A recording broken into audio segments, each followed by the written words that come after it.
I want to encourage you to remember who you were before you became a CEO, before you became these titles of what you do rather than who you are. I want you to humor me for a second and take a deep breath, everybody.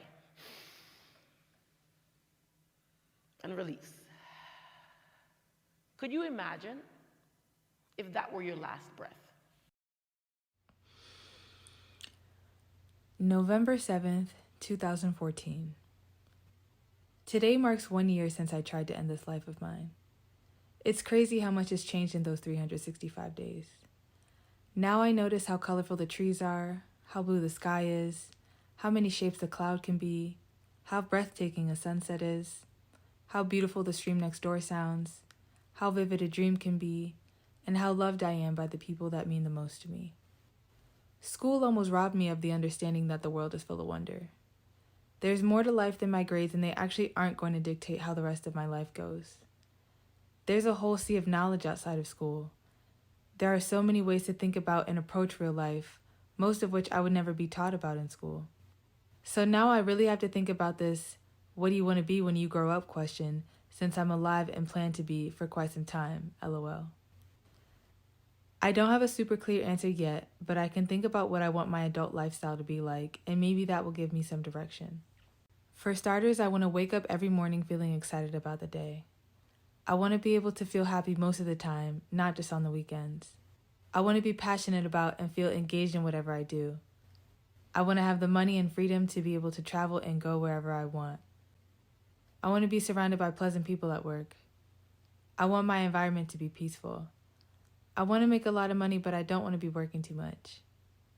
I want to be able to have enough time, money, and energy for self-care, my own hobbies, and leisure. I want to be able to have enough time, money, and energy to spend with my loved ones. I always want to remain in touch with my inner child. I want an interesting life. I don't want to be a boring adult. 5. Make sure phone's on silent. 5, 4, 3, 2, 1.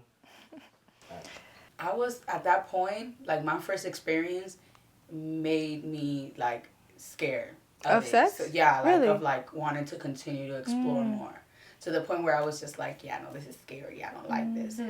Till I would find like those people that were like, okay, they were more into pleasuring me. What is a major gag is that there is, when it comes to straight people having sex, there's a lot of expectations already put on that. Like when a woman and a man come together, it's, what is the narrative? What, like we Like kiss? your pussy shave, you kiss. Right, we kiss. Let's start with that bullshit right right, there. but before we even get into the room, like we already on some bullshit. Busting it open like this. You want a pubescent ass pussy Facts. in your face? You're That's some weird. other shit. That's some other shit. You're weird. But yeah, like straight people, like there's this narrative. Every time? No. There's this narrative between like men and women and how they are supposed to have sex, and like that is, I feel like, not always accurate. I have to acknowledge I'm probably like I think implicitly we can perpetuate those things. Oh yeah, I've right? done it. So I've done. Oh, yeah. I have done it, but I started to realize that like I want to be with more partners that are comfortable with going.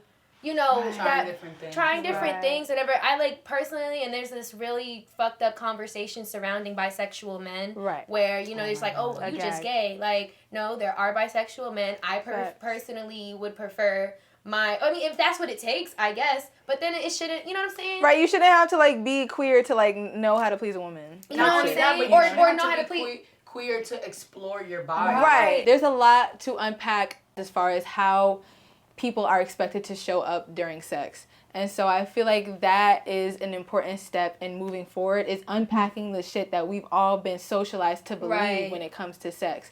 How we're supposed to show up to sex, how we're supposed to participate in sex, unpacking those things and really understanding like for yourself, like how things actually work for you.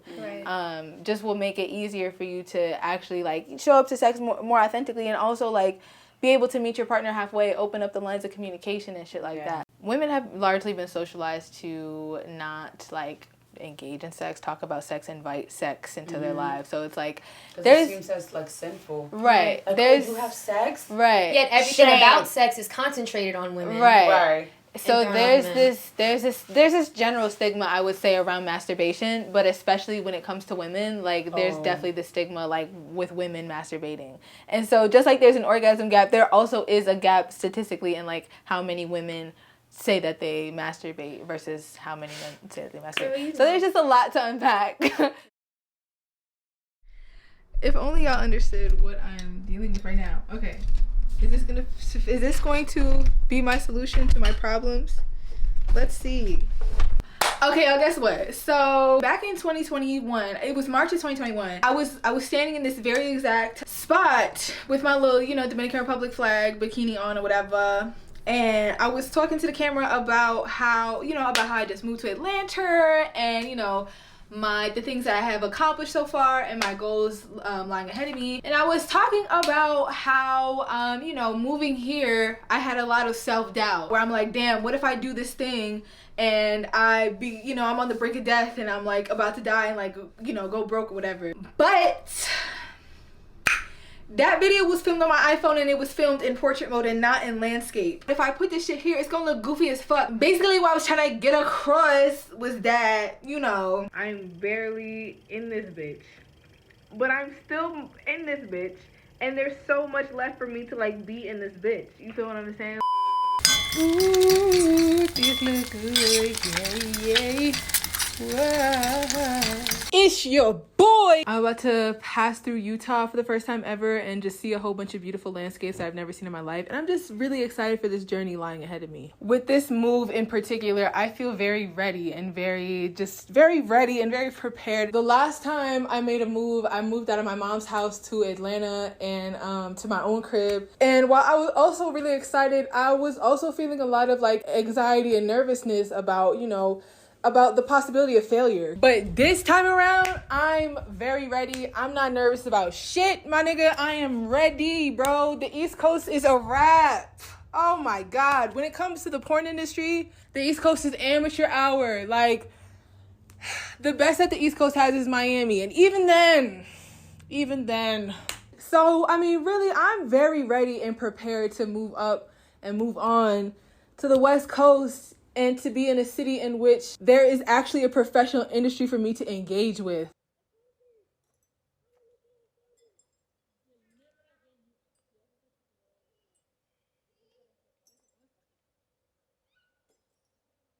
Bro, I just got finished. Let me get the microphone before I go on this fucking rant. Look at my fucking hair. Okay, great. Here we are. As I'm sure you can tell, I've been crying my eyes out, one could maybe say, because I just did this interview. Shout out to Leela Cox. And I started crying because she asked me if I could go back and tell here I go. Y'all, I'm trying to tell the story, yo.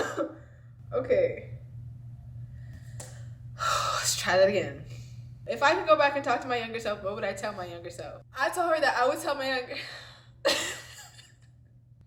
No homo, bro. All right.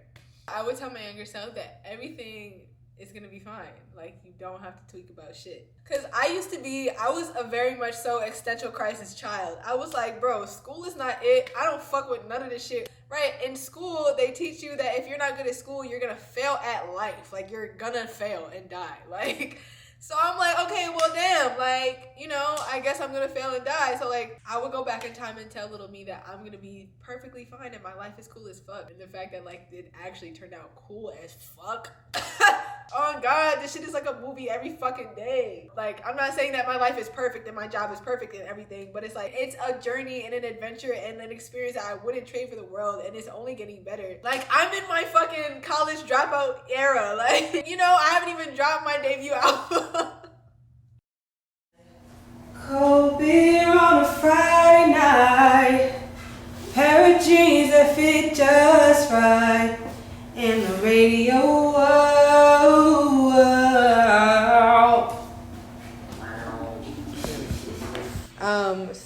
So basically I just wanted to go over the mood board with you and like string all of our ideas together into like one cohesive, bada bing, bada boom. First of all, I'm here with our cinematographer and my friend Rudy. Hello, cinematographer. Hello. Give us the rundown. Of what's happening right now? Yeah. In general. So Yeah. we're here at Jack in the Box. So what did you get? Sourdough. Sourdough Jack. No, ain't no way. Ain't no way, boy. Ain't no way. She stepped out in Tim's. It's 91 outside right now. Okay, they're black Tim's. I just want to let y'all know. Do you have a thermometer? Look like 93 to me. Outside. Look like 93 to me, short. Outdoors. And where are we right now? Where are we? Tell us. We're in this car. God damn it. So this is just something to remember, whether it's in our meditation or in everyday life. Maybe find your pocket. Could you close your eyes, Isaiah, like that? That's really beautiful. Okay, Kayla.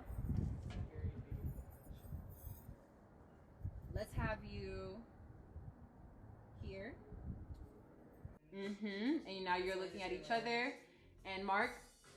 Love story, scene 3-2, take 1. Action.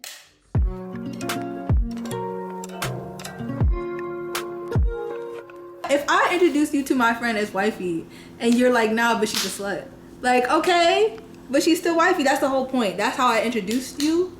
So that's what it should be.